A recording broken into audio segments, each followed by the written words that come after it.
सदस्यों की नियुक्ति का मामला और इस पर जुड़ी हुई बड़ी खबर यह है कि आज हाईकोर्ट में नियुक्ति को लेकर सुनवाई होगी। एलजी की नामांकन शक्तियों को चुनौती दी गई है। आज हाईकोर्ट में पेश होंगे रविंदर शर्मा।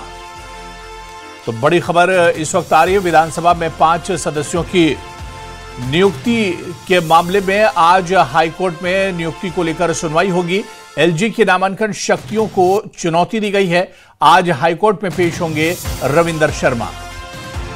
तो आपको बताते चले कि बड़ी खबर है, जहां विधानसभा में 5 सदस्यों की नियुक्ति का यह पूरा मामला है और आज इस पूरे मामले में हाईकोर्ट में नियुक्ति को लेकर सुनवाई होगी।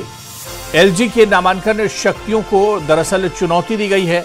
आज हाईकोर्ट में रविंदर शर्मा पेश होंगे और अपनी दलील रखेंगे।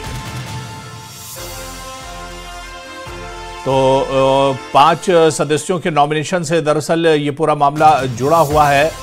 विधानसभा में 5 सदस्यों की नियुक्ति का मामला, जो आज हाईकोर्ट में नियुक्ति को लेकर सुनवाई होगी।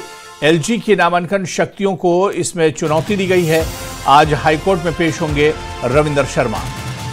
तो इस पूरे मामले में आज, क्योंकि ये पूरा मामला अदालत चला गया था और रविंदर शर्मा ने अदालत का दरवाजा खटखटाया था इस पूरे मामले को लेकर, और ऐसे में दरअसल जम्मू कश्मीर की विधानसभा में 5 एमएलएस की नियुक्ति से जुड़ा हुआ ये पूरा मामला है और इसका पावर एलजी को दिया गया था, जिस पर रविंदर शर्मा ने हाईकोर्ट का दरवाजा खटखटाया था और आज इसी मामले पर हाईकोर्ट में अहम सुनवाई होने वाली है।